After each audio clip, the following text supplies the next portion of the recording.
10-4. 10-4 rubber ducky. Good evening and welcome. It's KVC-Arts, arts and entertainment in our region as well as the people and places providing it. I'm Sahar Khadjenoury. Tonight is music and conversation with dark country musician and filmmaker Pete Sands of Blackkiss, and you can find his and other artist music videos on the Aboriginal Unity Experience, the Indigenous music video series from FNX, fnx.org/theox.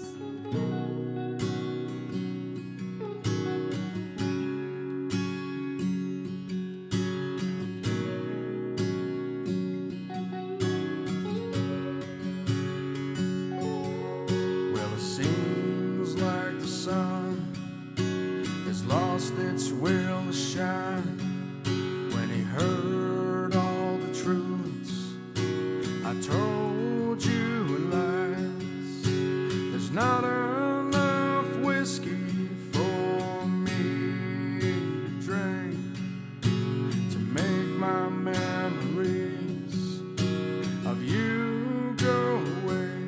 I think if people were to watch your music videos, you also get a feel for your style, your view, kind of viewing the world through Blackkiss vision. That's a scary thought right there. Your videos have an interesting texture to them because you give a little taste of the Southwest and a little biker culture, a little something rebellious and dangerous at the same time, kind of teeter-tottering on these really soulful lyrics, and that really works. You want to die, just want you to know that I did love you, but sometimes aside, the devil resides.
When we talk about music and the music that you're making and the music that you're performing, you just hear the music and you can feel the music, and it's something very different each time.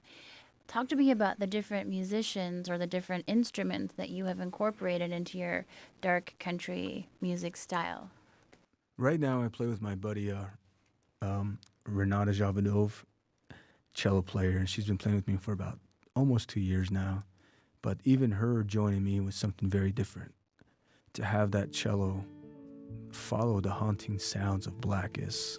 You say I'm as tough as a bucket of nails. I punched a first-class ticket straight to hell. It's the storytelling is what's very important. So whatever instrument that I want to put on a song has to complement the story. I think it was the guitar player for Maroon 5, when they asked him, what is a good guitar player? What is a great guitar player? He says a good guitar player can play all the notes, can play all over the frets. He says, but a great guitar player will serve the song. And from that, I knew exactly what he meant. So when I write a song or when I perform live, I like to have instruments and people who cater to the song, not try to shine on their own, because as a collective, you have to be able to hold something together with all your hands included. And when one side falters, then it just unbalances everything. So I'm very careful about who I let enter my world in that sense. But I'm always open to try something new, keep that open mind. But I've had steel guitar players, cellos, violinists, harmonicas, had an accordion player play with me for a while, drummers, other guitar players. But there's probably more things out there that I want that I haven't yet discovered. But it is always mixing it up is something I've always wanted to do. Because, you feel like an outsider. I mean, I always felt like an outsider when I was younger. I was picked on a lot, bullied as well. Is that, you try to collect things to try to make yourself normal. And in that sense, you collect things from different cultures or different things you see in magazines or movies or whatever you listen to, and you put that as a part of yourself to try and make yourself normal, but it makes you bloom to something else. And so I think that's why it's very important for me to mix it up, and I do it unknowingly sometimes. Remember the day that you took away our only ride by the road.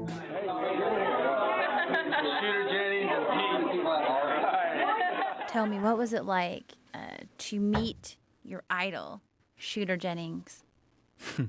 I first met Shooter a couple years ago, and I wasn't really making music at the time. And he really encouraged me to try it. Everybody has a unique perspective on anything. I think it was back in 2010, I think was when I met him. And that's when he encouraged me. And yeah, he gave me directions to where his father was laid to rest. And he says, go visit my father and see how you feel after that. And so I went a couple of months later, and I stood there, at the graveside of Waylon Jennings, and there's so many things there. People leave there, like CDs, just stuff to honor the guy. And after that, I said, I got to give this a try. And so as the years passed, I would run into him every now and then, and we started building a repertoire, and it just got to the point to where he saw what I was becoming. He saw through Instagram, especially everything through Instagram. He saw the progress I was having, not only as a songwriter, but as an artist.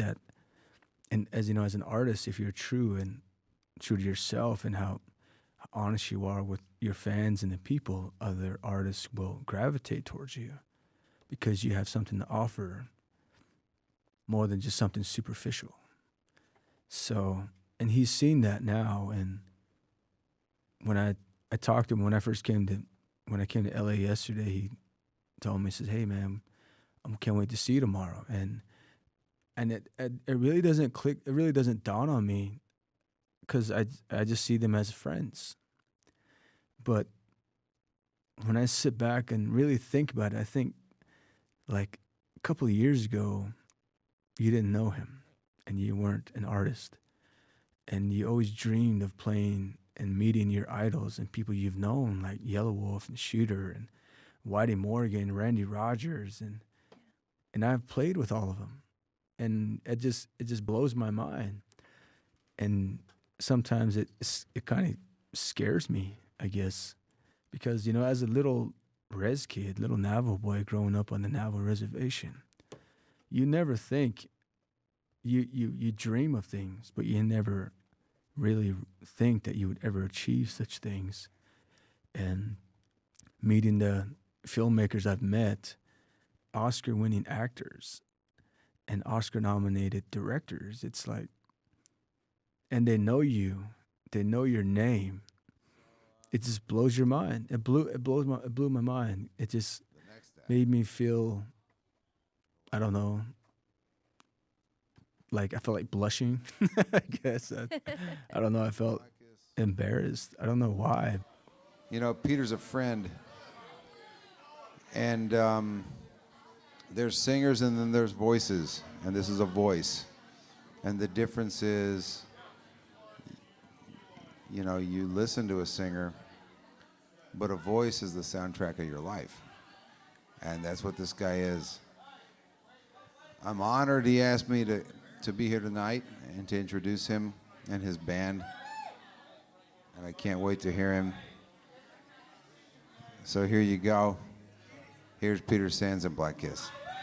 It's one of those things where, you know, people tell you, you know, keep working on your dreams because you never know what could happen. And that's true. You know, I came from such a small world, but my creativity was something that was more than just where I grew up from. And people like Shooter, who have encouraged me and supported me, you know, behind the scenes. You know, I don't really put it out there all the time. You know, Shooter Jennings calls me, whatever. But, you know, because I want to build it on my own. I want to build this Blackkiss with people who I came up with, who I built with. And that's very important to me because, you know, they were there when none of this was here, when we were just unknowns.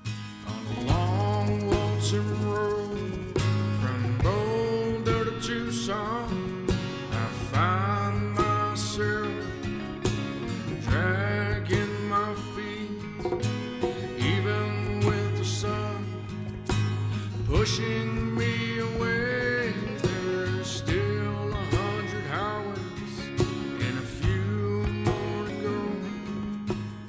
When people invest their time in me, especially when fans come out to watch and see, because they're taking time out of their lives to come see me, and that's, you know, you gotta respect that, and I respect that so deeply, and I'm extremely thankful for that, especially for the people who invest money in me. That is ultimate form of faith. You know, it's one of those things where, you know, some of them don't have a lot of money, don't have a lot to give, but they give what little they have to what I believe in, and that is something that I can probably never pay back. You know, it's, yeah.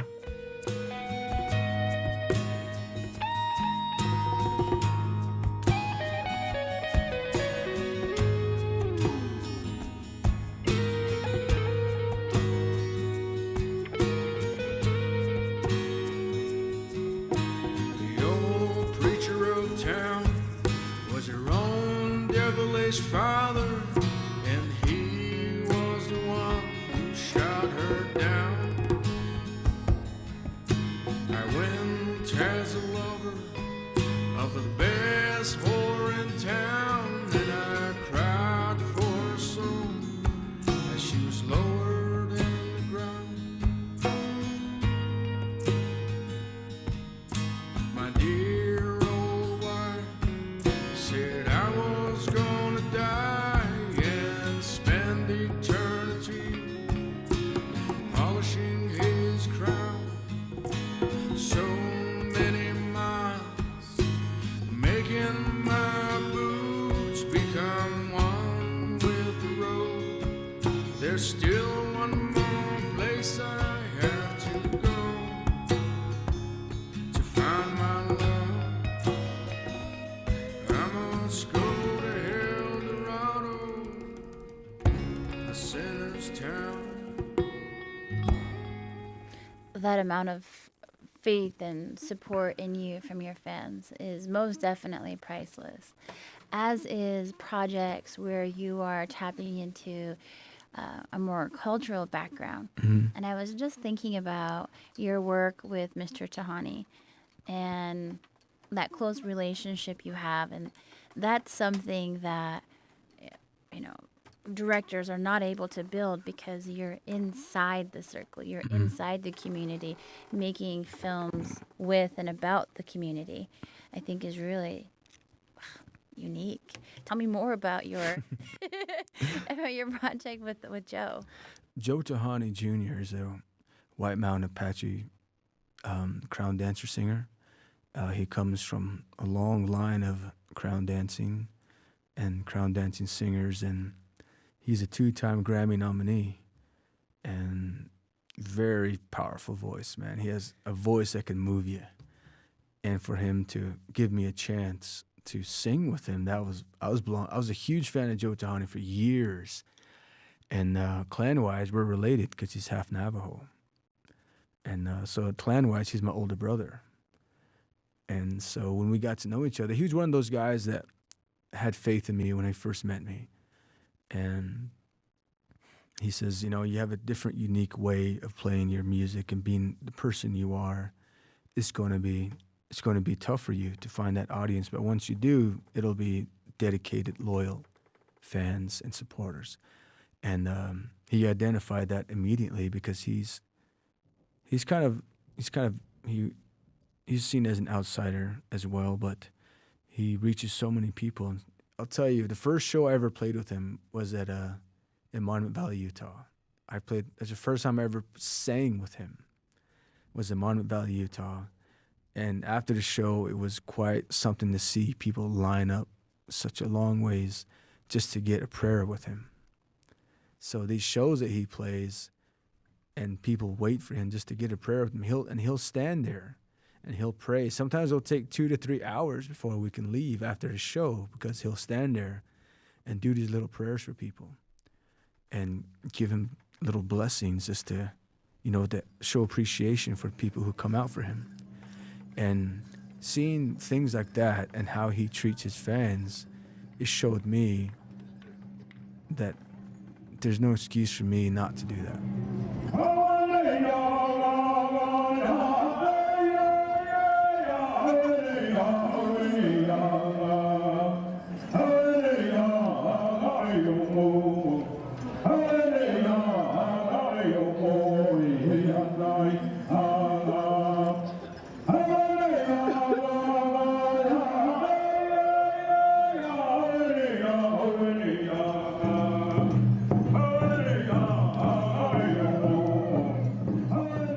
Joe has taught me a lot, you know, and he's still going, man. He's still got that voice. He's got so many songs. He actually gave me a drum of my own so I can practice at home. So I got a authentic Joe Tahani drum. I'm jealous. If I get desperate, I'll put it on eBay. No, I'll bid. Yeah, so, you know, Joe is a good guy, man. He's had some struggles he's gone through, but he's overly positive, and he doesn't let anything negative get him down. And that's what I really appreciate him showing me, is how to treat the fans and how to show appreciation, and just to try to remain positive through the negativity that tries to bring people down. You have the native sound, but it's not overbearing, and it's not like you're trying to overdo it. Like, yes, I get it, you're native. But it's like a whisper of culture and a feel, that country feel and that drifter feel all at the same time. But I have to kind of illustrate to the people who are listening to this interview, if they could catch a glimpse of your jewelry, they would be just as envious as I am. Wow, you were playing the guitar yesterday and you were strumming, and I was watching your hands, and I could just see from the light, the stage light, how, you know, each ring was shining. What kind of stones do we have there? So they're set in metal, so we got some turquoise. I got some rings from my friend Travis Tutt and Tyler Johnson, and this bracelet it's been in our family for years. And a lot of the other rings were given to me as gifts from jewelry makers, and some are from fans. And the turquoise rings are made all by Tyler and Travis, and I never wore rings ever when I was younger, or even just recently. And I got my first ring actually from my younger brother, who's had a wolf on it, and he gave it to me, and I wore it. And then just pretty soon people started gifting me rings, and I had a whole bunch of rings, but I was in a car accident a couple of years ago in Salt Lake, and my car was totaled and everything, and I lost a lot of stuff in there, but it's just stuff, you know. I'm still alive. That's what counts. But after that, I realized, you know, there's power in in the stones. There's, as Native American culture, there's turquoise has power to it. And when I started getting these rings from these guys, and it just gives you a connection to a past that, because they hand make all these, and some of them these are so much intricate detail. I just wonder, like, how do you do that? And Travis made me this Slamerican Sands ring with the lightning bolt on it, and Tyler gave me this first piece. My first turquoise piece is my middle finger. I don't want to flip the camera off, but in my middle finger, that was my first turquoise piece he gave me when I played a show out in Phoenix. We actually bartered, so I can't say he gave me. The Indian way of doing things, we bartered. And ever since then, it's been a good relationship with those guys, and they're tremendous silversmiths. Great people as well, great family guys, and big supporters of mine, and I support them as well. And I can't think of not wearing these at all now. I wear them all the time, even when I play. And when people see me play after the show, they just ask me, "Where do you get these rings, man? Where do you get these things?"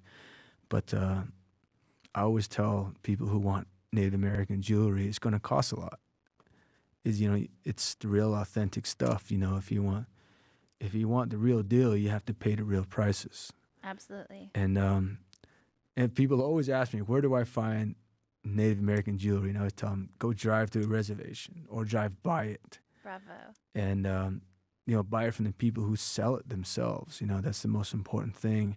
I mean, we got social media now. We got a lot of silversmiths who are kind of Instagram celebrities now, and they got some tremendous work. And there's so many out there that even I haven't found yet. And hopefully I will find them and meet them and barter. But yeah, I'm very, very thankful for the rings I got. They're gorgeous. I love them. Thank you. So I know that you have a new album coming out. When does that come out? And how many songs can we expect? Well, the album is going to be called Dark Side of Country, and it's going to be totally different. We started laying down the tracks 2 weeks ago. We're going to have a total of 12 songs on it. I plan on releasing it on January 26, 2018, and that's going to be the first disc. There's going to be 2 discs. The first disc is going to be acoustic. The second disc is going to be electric. So the second disc is going to be more rock-oriented, and the first disc can be more country, acoustic feel to it. So it's me a total of like 24 songs altogether. Wow, you're doing it big. Yeah, we're aiming high this year. I dig that. It's a dream, after the album's done, I can die a happy man, because I would have done everything I wanted. And I'm in a place where I'm happy, and it's good right now. Well, I hurt myself today to see if I still feel. I focus on the pain, the only thing that's real.